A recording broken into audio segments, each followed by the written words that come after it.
राजकारण, समाजकारण, कोकणातील प्रत्येक घडामोड. सिंधुदुर्ग 24 तास आता नव्या रूपात. सिंधुदुर्ग संवाद, ताज्या घडामोडींसाठी आताच सबस्क्राइब करा. सिंधुदुर्ग जिल्हा परिषद मधील बांधकाम विभागात ठेकेदारांनी खोट्या सह्या मारत गैरव्यवहार केल्याप्रकरणी 5 जणांवर गुन्हा दाखल झाला आहे. मात्र या प्रकरणात गॉडफादर असल्याचे पालकमंत्री नितेश राणे यांनी सांगितले आहे. त्यावर देखील कठोर कारवाई झाली पाहिजे. केवळ किरकोळ पैशांचा गैरव्यवहार नसून कोट्यावधी रुपयांचा भ्रष्टाचार आहे. त्यामुळे ठेकेदार बनावट सही प्रकरणातील गॉडफादरवर कारवाई करा, अशी मागणी युवासेना तालुका प्रमुख उत्तम लोके यांनी केली. आपण पहिला सगळ्यांना तुम्हाला नमस्कार माझा. आपण आता जो विषय घेतलेला आहे तो आहे बनावट सही प्रकरण जिल्हा परिषद झाला जो घडलेला आहे तो. आपण काल पाहिलं की त्यांच्यावर जे ठेकेदार आहेत त्यांच्यावरती गुन्हे दाखल झाले. पण माझा हा प्रश्न आहे, ही गोष्ट फेब्रुवारीमध्ये उघडणी झाली, मग 2 महिने आज 2-3 महिने झाले गुन्हे दाखल काय झाले नव्हते. मग हे प्रकरण दाबवण्याचा प्रयत्न कोण करत राहा. मग जसे काल पालकमंत्री बोलले की याच्यावर कोणतरी गॉडफादर आहे आणि त्याला आम्ही शोधलो. मग पालकमंत्र्यांना गॉडफादर माहिती आहे, मग पालकमंत्र्यांचे आदेश का नाही दिला की जो गॉडफादर आहे त्याची चौकशी का नाही केली आणि का आदेश दिला नाही करायला.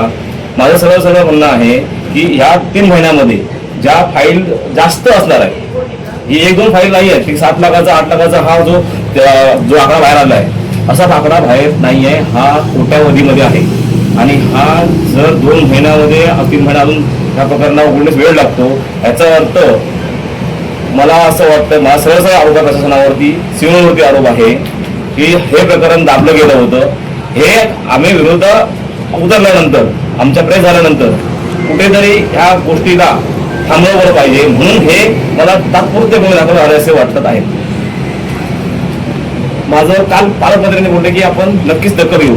माझं पहिलं पालकमंत्र्यांना अभिनंदन करायचं आहे की त्यांनी गुन्हे दाखल करायला लावले आणि गुन्हे दाखल केले का. म्हणून माझं पालकमंत्र्यांना एवढंच म्हणणं आहे की पालकमंत्र्यांनी जो गॉडफादर कोण आहे असं संबोधलं आहे ना, त्याच्यावरती योग्य चौकशी करून कडक कारवाई केली पाहिजे. आणि हे पूर्ण सामान्य जनतेला माहिती आहे याचा गॉडफादर कोण आहे आणि त्याचे व्हिडिओ पण जिल्हा परिषदेमध्ये आहेत. ज्या सावध समित्या आहेत जिल्हा परिषदेमध्ये तिथे आगदोम कोण करतं, प्रशासनावरती वचक ठेवायचा प्रयत्न कोण करतं, अभियंत्यावरती वचक ठेवण्याचा प्रयत्न कोण करतं, हे सगळ्या म्हणजे विरोधी पक्षातील जिल्हा परिषद सदस्य असतील किंवा आमचे असतील सगळ्यांना माहिती आहे. आज 25 वर्ष या जिल्हा परिषदेमध्ये एक हाती झेंडा जो कोणी वापरला आहे त्याचा जो झेंडा होता, पण त्याचा अजेंडा काय होता की फक्त मी खाणार आणि ही भूमिका आजपर्यंत तीच होती. पण या वर्षी माझं एवढंच म्हणणं आहे की या वर्षी जे पालकमंत्र्यांनी जे छोटे मोठे जे आता गोष्टी घेतल्या आहेत म्हणजे कारवाई केल्या असतील, माझं ह्या गरीब ठेकेदारांवरती आक्षेप नाही आहे. ह्याच्या मागे कोणतरी जो गॉडफादर आहे त्या गॉडफादरचा शोध घेणं हे महत्वाचं आहे आणि त्या गॉडफादरवरती योग्य ती कारवाई झाली पाहिजे असं माझं खुलं आव्हान पालकमंत्र्यांना आहे. पालकमंत्र्यांनी कारवाई अशी माझी विनंती पण आहे. आता ह्या गोष्टीला 2-3 महिने झाले. याच्यावरती मीडियावरती आल्यानंतर मीडियाने हा विषय उचलून धरला, त्यानंतर आम्ही विरोधकांनी उचलून धरला, त्यानंतर गुन्हे दाखल झाले. आता त्या गुन्हे दाखल झाल्यानंतर आज जो मार्केटमध्ये गाड्या घेऊन फिरतोय वकिलांची चौकशी कर, वकिलांना भेटण्यासाठी, ह्याचे पण दिसतंय मग याचा गॉडफादर कोण आहे लोकांना दिसतंय. कॉन्ट्रॅक्टरना गाडी बसून घेऊन फिरणं, त्याच कॉन्ट्रॅक्टरना कोण फिरतंय हे पूर्ण सामान्य जनतेला माहिती आहे आणि याचे व्हिडिओ आमच्याकडे आहेत. जर समजा ह्या गॉडफादर समजा आरोप हे गुन्हे झाले नसतील किंवा योग्य चौकशी झाली नसेल तर आम्ही ह्याचे व्हिडिओ बाहेर काढणार आणि याचे व्हिडिओ आमच्याकडे आहेत. ओके. दुसरी गोष्ट, जे गुन्हे दाखल झाले ठेकेदारांवरती त्यांना ब्लॅकलिस्ट का नाही केलं अजून, ते त्या सर्रास त्या डिपार्टमेंटला फिरत आहेत. मग त्यांना जिल्हा परिषदेमध्ये त्यांना का नाही बहिष्कृत केलं. त्यांनी ज्या ठेकेदारांनी साईन केलेले आहेत, ज्या ठेकेदारांची बिलं आहेत, त्या ठेकेदारांना जिल्हा परिषदेमध्ये जाऊन परत मॅनिप्युलेट करायला ते रेडी होतील.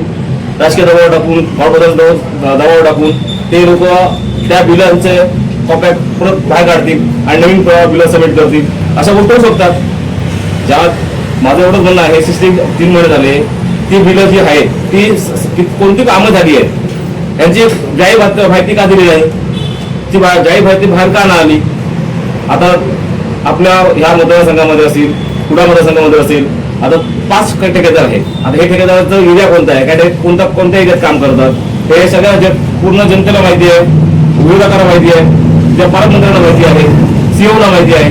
मग जी बिलं आहेत ही बिलं बाहेर का आली, कोणत्या कामावरती पैसे खाल्ले, ते जी रक्कम घेतली आहे, अदा केली आहे किंवा घेतली गेली आहे बनाव साईन करून, तर त्याची रक्कमची 7 लाख रुपये दाखवली किंवा 12 लाख रुपये दाखवली असेल.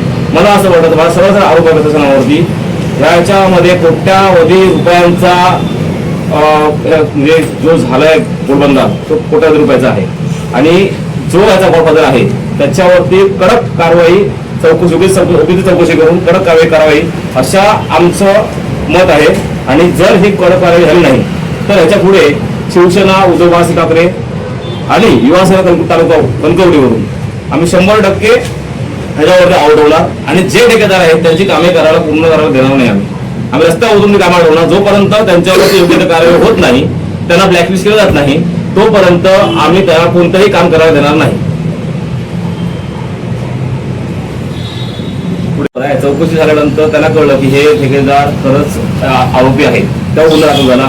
मग गुन्हा दाखल आरोपी झाल्यानंतर त्यांना प्रॅक्टिस केलंच पाहिजे. सिंपलची गोष्ट आहे.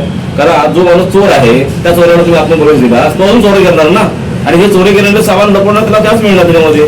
आणि आमचं हेच म्हणणं आहे की ज्या ठेकेदाराने सह्या केल्या आहेत, खोट्या सह्या केल्या आहेत, त्या ठेकेदारांना जिल्हा परिषदेमध्ये जोपर्यंत जी चौकशी होत नाही तोपर्यंत त्यांना आतमध्ये परवानगी दिली नाही पाहिजे यायला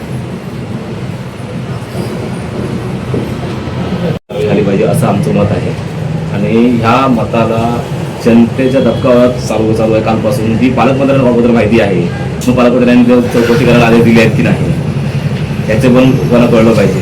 आमचं असं म्हणणं आहे, जी बिलं काढली गेली आहेत ती कामं पूर्ण झाली आहेत का याची माहिती मीडियामध्ये आली पाहिजे, जनसामान्य जनतेकडे आली पाहिजे.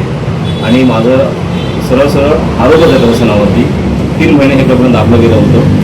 म्हणजे याच्यामध्ये मला असं वाटतं की हे प्रकरण दाखवून जे बिलं जास्त म्हणजे मोठ्या प्रमाणात जी बिलं होती ती बाहेर काढली गेली आणि साईडला घेतली आणि छोट्या अमाऊंटमध्येच त्यांना अडकवला गुन्हे दाखल झाले असं मला वाटतं. त्याच्यानंतर जो विषय आहे की जी बिलं आहेत त्याच्यामागे त्या ठिकाणामागे गॉडफादर कोण आहे हे आता उदाहरणार्थ आमचा पट्टा दारिस्त्यापासून खारेपाटणपर्यंत कोण काम करतं, त्याच्यावरती मागे कोण उभं आहे हे पण सगळ्यांना माहिती आहे, पालकमंत्र्यांना माहिती आहे. मग पालकमंत्र्यांनी त्याची पण चौकशी करावी आणि त्या चौकशी करून तुमची कारवाई करावी असं आमचं मत आहे. आणि परत आपला एक विषय असा होतो की जे आमदार खानातून पालकमंत्र्यांच्या आमदार जी कामं झाली आहेत त्या ज्या 2 तालुक्यामध्ये वड आणि रगोड आणि गडचिरोलीमध्ये ती बोगस कामं झालेली आहेत.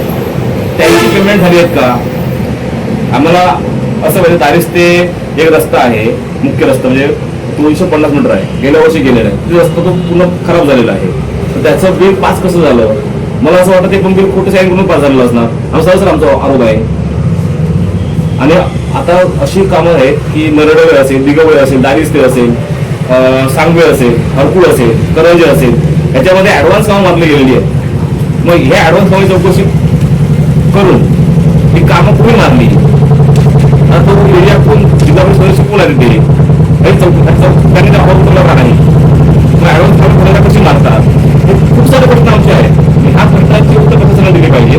आणि समजा जर प्रशासनाने हा विषय दाबून धरला आणि हा उघडणे थांबला नाही तर आम्ही शिवसेना, उद्धव बाळासाहेब ठाकरे, युवासेना कणकवलीपासून नक्कीच तिकडे आंदोलन करून जिल्हा परिषदमध्ये याच्यावरती योग्य ती कारवाई करण्यास भाग पाडू. सिंधुदुर्ग 24 तास आता नव्या रूपात. सिंधुदुर्ग संवाद ताज्या घडामोडींसाठी आताच सबस्क्राईब करा.